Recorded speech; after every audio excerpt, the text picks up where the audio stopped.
Hello everyone, welcome back to Siddhant scholars academy. Myself Nandita Jain. इस video lecture में हम continue करेंगे अपनी संपूर्ण हिंदी साहित्य की सीरीज़ को। हम पढ़े थे भक्तिकाल और आज की वीडियो में हम पढ़ेंगे मलिक मोहम्मद जायसी के बारे में। जैसे कि हमें पता है कि हमने भक्तिकाल का संत काव्यधारा को पूरा पढ़ लिया था। ठीक है, संत काव्यधारा को ज्ञानश्री शाखा भी कहा जाता है। अब हमने स्टार्ट किया था लास्ट वीडियो में सूफी काव्यधारा, तो उस सूफी काव्यधारा को प्रेमाश्रयी शाखा भी कहा जाता है। तो मलिक मोहम्मद जायसी सूफ़ी काव्यधारा के प्रसिद्ध कवि हैं। इनका जन्म 1500 ईस्वी के आसपास का माना जाता है। जायसी के जन्म स्थान के बारे में वैसे काफ़ी मतभेद है, लेकिन इस विषय में उन्होंने स्वयं कहा है कि जायस नगर मोर स्थानु, इसका मतलब वो जायस नगर में पैदा हुए थे और उनके साथ इसीलिए उन्होंने अपना नाम रखा है जायसी। अतः कहा जा सकता है कि जायसी का जन्म उत्तर प्रदेश के जायस नामक स्थान पर हुआ। मलिक मोहम्मद जायसी के पिता का नाम मलिक राजे अशरफ था। वे जमींदार और किसान थे। तो मलिक मोहम्मद जायसी उनके द्वारा रचित ग्रंथ पद्मावत और उसमें जो राजा रत्नसेन, ठीक है, और पद्मावती, इनके बारे में कॉम्पिटिटिव एग्जाम में पूछा जाता है, तो हर बात को ध्यान से सुनिएगा। कहा जाता है कि जायसी का बचपन में ही एक हादसे में उनकी एक आँख खो बैठे थे। तो जायसी का बचपन में एक हादसा हुआ था और उनकी एक आँख खराब हो गई थी। जायसी के 7 पुत्र थे जो कि एक दुर्घटना में चल बसे थे। तो उनके 7 बेटे थे और सातों के सातों एक दुर्घटना में चल बसे थे। तो उन्होंने अपने पुत्रों की मृत्यु के पश्चात वैराग्य ले लिया था और वो सूफी संत बन गए थे। हिंदी साहित्य के इतिहास में मलिक मोहम्मद जायसी भक्तिकाल की निर्गुण शाखा के प्रेमाश्रयी धारा के महान कवि हैं और जायसी अमेठी के राजा राम सिंह के द्वारा संरक्षण प्राप्त था। जायसी को पहले क्या होता था कि जो भी कवि होते थे ना किसी राजा के संरक्षण में रहते थे और उनका क्या काम होता था, वैसे तो वो अपने ग्रंथों की रचना करते थे, साथ ही जिस राजा के संरक्षण में वो रहा करते थे उनकी वीरता का उन्हें वर्णन करना होता था। अतिशयोक्ति अलंकार बहुत ज़्यादा यूज़ करते थे, बड़ा चढ़ाकर वीरता का वर्णन करना होता था। ठीक है, तो जायसी अमेठी के राजा राम सिंह के द्वारा संरक्षण प्राप्त था जायसी को। तो ये भी पूछा जा सकता है कि जायसी को किसका संरक्षण प्राप्त था, राजा राम सिंह का, और कहाँ के राजा थे वो, अमेठी के। आगे चलते हैं। मलिक मोहम्मद जायसी सूफी प्रेम आख्यान काव्यधारा के प्रमुख कवि हैं। अवधी भाषा में रचित उनका महाकाव्य पद्मावत सूफी काव्यधारा का प्रतिनिधि ग्रंथ है। ये बहुत इंपॉर्टेंट है, इस लाइन को ध्यान से सुनिए। मलिक मोहम्मद जायसी का महाकाव्य है पद्मावत। ठीक है, इस पर पिक्चर भी बनी हुई है। ये सूफी काव्यधारा का प्रतिनिधि ग्रंथ है, तो ध्यान रखिएगा। हिंदी में नाम है इसका, तो आप ये मत समझिएगा कि ये हिंदी काव्यधारा का मतलब संत काव्यधारा का ग्रंथ है। ये है सूफी काव्यधारा का। जैसे हमने लास्ट वीडियो में भी पढ़ा था, जो सूफी संत होते थे वो हिंदू परिवारों की कहानियों पर आधारित कहानियाँ लिखा करते थे, ग्रंथ लिखा करते थे। ठीक है, तो महाकाव्य है मलिक मोहम्मद जायसी का पद्मावत। कौन सी भाषा में लिखा गया है, अवधी भाषा में। ठीक है, और कौन सी काव्यधारा का है, सूफी काव्यधारा का। इस ग्रंथ की रचना मलिक मोहम्मद जायसी ने कब की थी, 1540 ईस्वी में की थी। इस ग्रंथ में चित्तौड़ के राजा रतनसेन और सिंहल द्वीप की कन्या पद्मावती के प्रेम विवाह और प्रेम विवाह के पश्चात जीवन का मार्मिक चित्रण हुआ है। तो पेपर में ये भी पूछा जाता है कि किस ग्रंथ में किसका चित्रण किया गया है, किसके बारे में बात की गई है, इनके नायक नायिका कौन थे। तो जायसी ने जो अपना ग्रंथ लिखा पद्मावत, उसमें चित्तौड़ के राजा रत्नसेन और सिंहल द्वीप की कन्या पद्मावती के प्रेम विवाह का जिक्र है। ठीक है, और इसकी कथावस्तु 2 भागों में वर्णित है। पहले भाग में तो रत्नसेन और पद्मावती के विवाह की चर्चा की गई है और दूसरे भाग में अलाउद्दीन की चित्तौड़ पर चढ़ाई की रचना की गई है, क्योंकि अलाउद्दीन ने चित्तौड़ पर चढ़ाई कर दी थी। उसकी रचना किस में की गई है, द्वितीय भाग में। डॉक्टर हरदेव बहारी की मान्यता है। अब ये भी ध्यान से सुनिएगा, क्योंकि ना ये पूछा जाता है कि किसने किसके बारे में क्या कहा था। तो डॉक्टर हरदेव बहारी ने पद्मावत की कथा पर प्राकृतिक भाषा में रचित रत्नशेखर कथा का प्रभाव माना है। तो उन्होंने क्या कहा है कि पद्मावती की जो कथा है ना, उसमें किसका प्रभाव है, प्राकृतिक भाषा में एक कथा लिखी गई है रत्नशेखर, उसका प्रभाव है। यह अवधी भाषा के रचित महाकाव्य है। तो पद्मावत अवधी भाषा का रचित महाकाव्य है। ये एक रूपक काव्य है। रूपक काव्य क्या होता है, एक नाटक के रूप में लिखा गया है। रूपक काव्य को दृश्य काव्य भी कहा जाता है, क्योंकि इसमें देख भी सकते हैं ना, नाटक को देखते हैं, इसलिए ये रूपक काव्य है। इसके सभी पात्र प्रतीक रूप में हैं। पहले जैसे किसी भी काव्य में ना किसी को प्रतीक मान लेते थे, जैसे मेघों को मान लिया जाता था कि ऐसा लगता है कि मेघ आए हैं दामाद बनकर, ठीक है। तो इस तरह से मेघ की रचना की उपमा किससे की गई है, तुलना किससे की गई है, दामाद से। तो इस तरह के जो काव्य में उपाधि दी जाती है, प्रतीक माना जाता है किसी को। तो इसी तरह पद्मावत भी है ना, सभी पात्र इसके प्रतीक रूप में है। रत्नसेन में साधक या जीवात्मा का रूप दिखाया गया है, ठीक है। ये कहा गया है कि ये आत्मा है, रत्नसेन आत्मा के रूप में दिखाया गया है। पद्मावती ईश्वर से मिलने वाला ज्ञान या बुद्धि है, ठीक है। तो पद्मावती को किस में माना गया है कि जो ईश्वर से हमें ज्ञान और बुद्धि मिलती है उस रूप में दिखाया गया है। और चैतन्य स्वरूप परमात्मा, ये तो हम कह सकते हैं ये ज्ञान या बुद्धि है, या फिर चैतन्य स्वरूप परमात्मा है कौन, पद्मावती। और रत्नसेन कौन है, जीवात्मा के रूप में दिखाया गया है इनको। जिसकी प्राप्ति का मार्ग बताने वाला तोता गुरु है, ठीक है। तो ये जो पशु पक्षी है ना, इसमें भी काव्य में इनको महत्व दिया जाता था पहले। तो जो तोता है ना वो प्राप्ति का मार्ग बताने वाला गुरु है। उस मार्ग पर अग्रसर होने से रोकने वाली कौन है, नागमती। नागमती भी रत्नसेन की पत्नी थी। तो वो संसार का एक जंजाल के रूप में दिखाया गया नागमती को।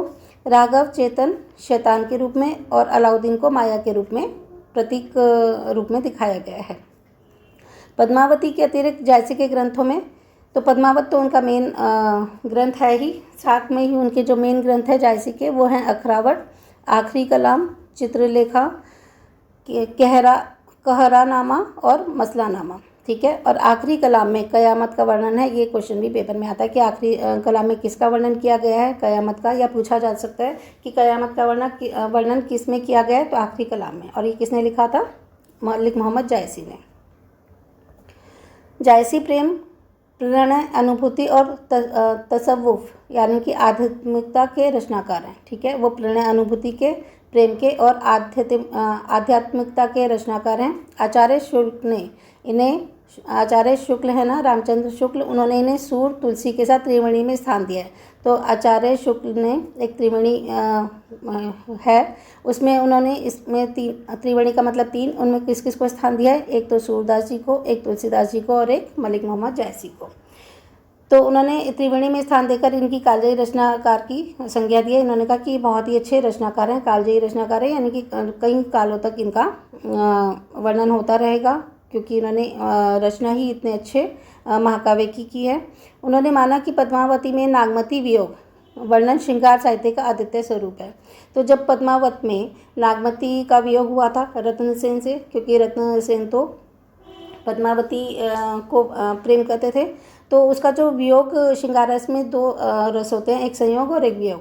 तो नागमती का वियोग हुआ था। ये जो वियोग का वर्णन उन्होंने किया है ना, वो अद्वितीय है, बहुत ही अच्छा उन्होंने वर्णन किया है। डॉक्टर विजय देव नारायण शाही ने यह स्वीकार किया कि जायसी एक लौकिक रचनाकार रहे हैं जिन्होंने लोक संवेदनाओं को वरीयता दी, ठीक है। तो ये पूछा जा सकता है ना कि किसने क्या कहा, तो डॉक्टर विजय देव नारायण शाही ने मलिक मोहम्मद जायसी के बारे में कहा है कि वो एक लौकिक रचनाकार रहे हैं। अब हम पढ़ते हैं कि जायसी का प्रेम पद्धति कैसी थी। जायसी प्रेम को जीवन का पर्याय मानते थे। भक्ति काव्यधारा की सूफी शाखा से संबंधित जायसी अन्य भक्तिकालीन संतों और भक्तों की भांति ही जीवन व प्रेम की सार्थकता को स्वीकार करते थे, ठीक है। तो भक्ति काव्यधारा में प्रेम को ज़्यादा महत्व दिया जाता था। कोई ये, और हम निर्गुण काव्यधारा पढ़ रहे हैं तो इसमें ईश्वर से प्रेम किया जाता था, या फिर इसी तरह इन्होंने जायसी ने भी प्रेम को की सार्थकता को स्वीकार किया है। उनकी रचनाओं में मनुष्य प्रेम का सबल चित्रण मिलता है। तो भगवान से प्रेम की जगह मनुष्य से प्रेम का चित्रण उनकी रचना में मिलता है। जिस प्रकार परमानंद दास, कबीर और चंडदास जैसे संतों ने बैकुंठ को लौकिक जीवन में खोजने की कोशिश की। बैकुंठ होता है भगवान विष्णु का स्थान, जहाँ पे भगवान विष्णु रहते हैं ना, उस स्थान को हम बैकुंठ कहते हैं। तो उन्होंने कहा है कि जीवन को ही बैंकुटी बनाने की वकालत की है, कि उन्होंने कहा अपने जीवन को बैंकुट बना लो, यानी कि अपने जीवन को इतना अच्छा बना लो जैसे कि वो भगवान विष्णु का स्थान हो। जायसी का यह प्रेम राग तो उत्पन्न करता ही है, उसके लिए इसके लिए आवश्यक है स्वयं का विलय या आत्मदान। तो जायसी का जो प्रेम जीवन में राग उत्पन्न करता है, और साथ में अगर किसी से राग उत्पन्न करना है तो होता है कि जैसे हम किसी से प्यार करते हैं ना, चाहे वो भगवान हो या कोई इंसान हो, तो स्वयं का विलय या आत्मदान, अब उसके लिए हम अपनी आत्मा का दान देने के लिए भी तत्पर होने चाहिए। यही जायसी ने अपने ग्रंथ में लिखा है।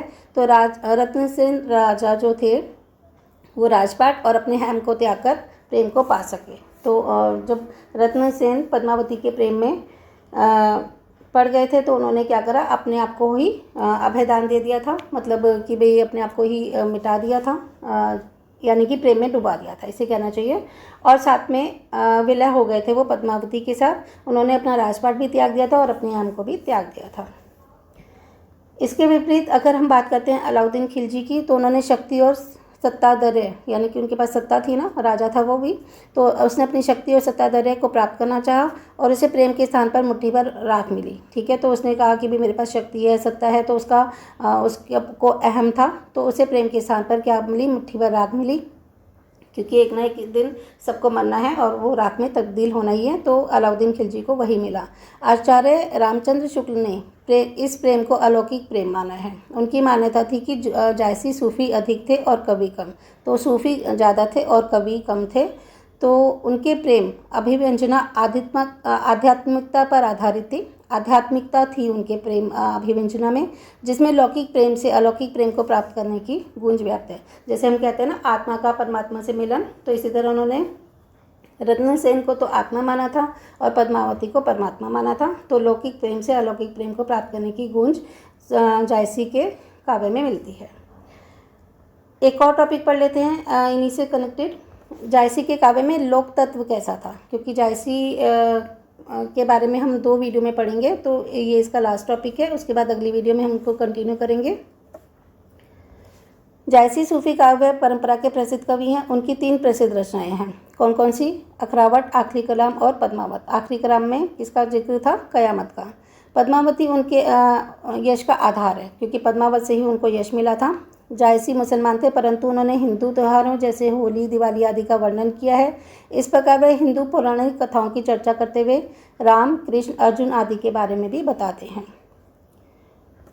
हिंदी कवियों में एकमात्र जायसी ही ऐसे कवि हैं जिन्होंने समुद्र का वर्णन किया। ठीक है, समुद्र का वर्णन किया। तो अगर पूछा जाता है कि किस कवि ने समुद्र का वर्णन किया था, वो किया था जायसी ने। पुराणों में उल्लेखित 7 समुद्र, 7 प्रकार के समुद्र होते हैं, उसका वर्णन जायसी ने पद्मावत में किया है। राजा रत्नसेन प्रेम मार्ग पर दृढ़ थे। ठीक है, जिसके परिणाम स्वरूप वो कितने समुद्रों को पार करके गए? 4 समुद्र, क्षीर समुद्र, उदधि समुद्र, सुरा समुद्र और किलकिला समुद्र को उन्होंने साहसपूर्वक पार कर लिया और 7वें समुद्र मानेसर में आ पहुँचते हैं। ठीक है,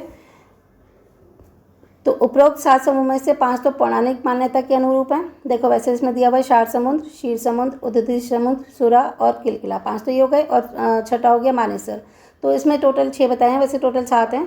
तो 5 तो पौराणिक मान्यता के अनुरूप है, और जो 2 बाद में है ना, कौन कौन से? किलकिला और मानेसर, ये लोक कथाओं पर आधारित है। विवाह के दौरान अटारियों पर चढ़ी स्त्रियों का दूल्हे को देखना भी लोक तत्व का उदाहरण है। तो ये होता है ना, जब शादी हो रही होती है तो दूल्हा आता है, तो स्त्रियां क्या अटारियों पे यानी कि ऊपर चढ़कर जैसे जो बालकनी होती है, छज्जा वगैरह होता है उस पर चढ़कर दूल्हे को देखती हैं। तो इसका वर्णन भी उन्होंने ऐसा किया है। लोक तत्व को ध्यान में रखकर ही ऐसे दृश्यों का वर्णन जायसी ने पद्मावत में किया हुआ है। ठीक है, आई होप इतना क्लियर हो गया होगा।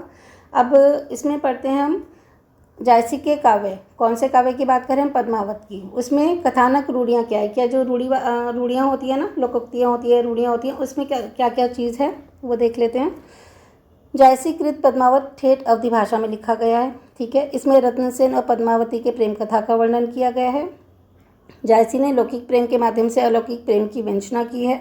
पद्मावती की प्रारंभिक कथा कल्पना पर आधारित है लेकिन बाद में उत्तरार्ध में ये कथा ऐतिहासिक हो जाती है। ठीक है, तो स्टार्टिंग में तो उन्होंने फैंटेसी पर लिखा, कल्पना पर लिखा, बाद में ये ऐतिहासिक हो जाती है, हिस्टोरिकल बन जाती है। ठीक है, अलाउद्दीन खिलजी वगैरह के बारे में जब उन्होंने लिखा था ना दूसरे पार्ट में, तो ये ऐतिहासिक है, क्योंकि इतिहास में हमें इसका वर्णन मिलता है।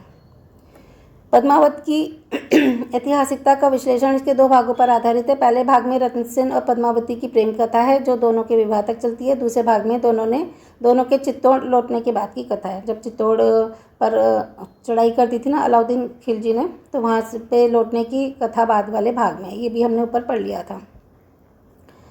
कथानक के पहले भाग की कहानी का संबंध लोक आख्यान से है। दूसरे भाग में ऐतिहासिकता के संदर्भ में विद्यमान लिखा गया है। कथानक के दूसरे भाग में कुछ कल्पनाएं हैं। तो ठीक है, वैसे तो कल्पना पहले भाग में थी, लेकिन कथानक के दूसरे भाग में भी कुछ कल्पनाएं हैं और ये भी किसी न किसी कारणवश ही आई हैं। जैसे कि राघव सेन की कथा काल्पनिक है, इसमें उन्होंने राघव सेन का वर्णन किया है, वो काल्पनिक कथा है, उसका रियलिटी से, ऐतिहासिकता से कोई संबंध नहीं है, जिसका प्रयोग इसलिए किया गया है ताकि अलाउद्दीन के आक्रमण की कथा को जोड़ा जा सके। ठीक है, तो कोई ना कोई ऐसा रीज़न रहा था जिसमें उन्होंने थोड़ा सा कल्पना भी डाली है।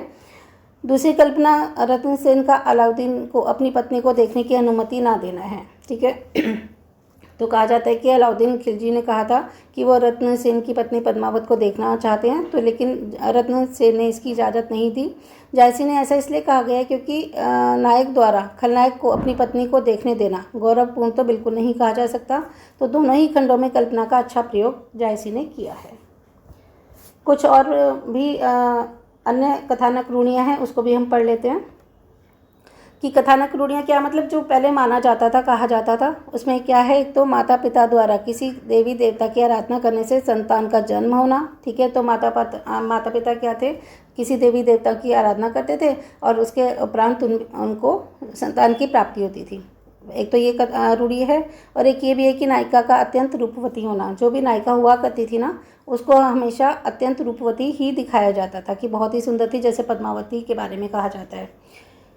स्वप्न दर्शन और चित्र दर्शन द्वारा प्रेम का उत्पन्न करना, कि सपने में किसी से प्रेम हो गया या किसी का देख लिया उससे प्रेम उत्पन्न हो जाना, ये भी कथानक रूढ़ियाँ हैं।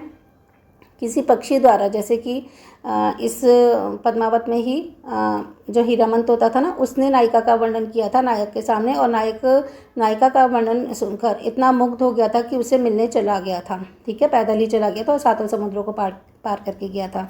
तो किसी पक्षी के द्वारा नायक नायिका के रूप सौंदर्य का वर्णन सुनकर प्रेमाभाव उत्पन्न हो जाना। ठीक है, प्रेम का भाव उत्पन्न हो जाना कब, जब कोई पक्षी नायक या नायिका का सौंदर्य रूप का वर्णन करता है, तो ये भी कथानक रूढ़ी है। शिव मंदिर में नायक नायिका का गुप्त मिलन, जैसे कि नायक और नायिका का मिलना है, तो वो शिव मंदिर में बुलाकर चुपचाप मिलते थे। फिर शिव पार्वती द्वारा नायक के कष्ट देकर उसकी सहायता करना, कि नायक अगर बहुत कष्टों में है तो शिव जी और पार्वती जी उस नायक की मतलब सहायता करते हैं। युद्ध में देवताओं का सहयोग नायक को मिलना, कि युद्ध हो रहे तो जैसे हमारी फिल्मों में दिखाते हैं ना कि नायक के साथ अगर वो परेशानी में भी है तो सब उसकी सहायता करते हैं। ठीक है, और जो विलेन होता है उसको राक्षस के रूप में दिखाते हैं। ऐसा ही कुछ इस कथा में कहा जाता था, जो पुरानी कथाएं होती थी। तो युद्ध में देवताओं के सहयोग नायक को मिलना, पार्वती द्वारा नायक के प्रेम की परीक्षा लेना, सिद्धि प्राप्त करने के लिए राजा द्वारा जोगी बनकर वन गमन करना। ठीक है, अगर सिद्धि प्राप्त करनी है तो राजा सब कुछ राजपाट छोड़ देता है और सन्यासी बन जाता है और वन में चला जाता है। नायक या प्रेमिका को पाने के लिए दूध भेजना, समुद्र आदि का ब्राह्मण वेश धारण करके उपस्थित होना, कि समुद्र है और वो ब्राह्मण के वेश में उपस्थित हो गया, ऐसा भी दिखाया जाता है पुरानी कथाओं में। पति की मृत्यु के बाद पत्नी द्वारा सती हो जाना, ये भी पद्मावत में दिखाया गया है। और भी जो भी कथानक रूढ़ी है उसमें भी कथाओं में दिखाया जाता है। इसमें हीरामन तोते के साथ पद्मावती का वार्तालाप भी एक कथानक रूढ़ी ही है। ठीक है, पक्षियों का विद्वान होना भी कथानक रूढ़ी है। और संदेश वाहक के रूप में नायिका तक संदेश पहुंचाना, ये होता था ना, जैसे कबूतर कबूतर को भी इस्तेमाल किया जाता था संदेश वाहक के रूप में, कि कबूतर को चिट्ठी दे दी जाती थी और वो नायक या नायिका को दे देता था। नायिका का शिव मंदिर में पूजन हेतु आना तथा वहाँ नायक नायिका का प्रथम दर्शन होना। ठीक है, तो इसमें ये भी दिखाया जाता था पुरानी कथाओं में कि नायिका है वो शिव मंदिर में जाती है शिव जी की पूजा करने, और वहाँ पे नायक और नायिका एक दूसरे को प्रथम बार देखते हैं। महादेव पार्वती का सांसारिक प्राणियों के दुखों को देखकर दूर करने का प्रयास करना भी एक कथानक रूढ़ी ही है। ठीक है, और अंत में रत्नसेन की मृत्यु के बाद नागमती व पद्मावती का सती हो जाना भी कथानक रूढ़ी ही है। तो पद्मावत में क्या दिखाया गया है कि लास्ट में रत्नसेन की मृत्यु हो जाती है और उसकी जो दोनों रानियाँ थी नागमती और पद्मावती, वो भी उनके साथ सती हो जाती हैं। तो इस वीडियो में हम इतना ही पढ़ते हैं। अभी मलिक मोहम्मद जायसी के बारे में और भी बहुत कुछ पढ़ना बाकी है, तो उनको हम दूसरी वीडियो में कंटिन्यू करेंगे। Thanks for watching.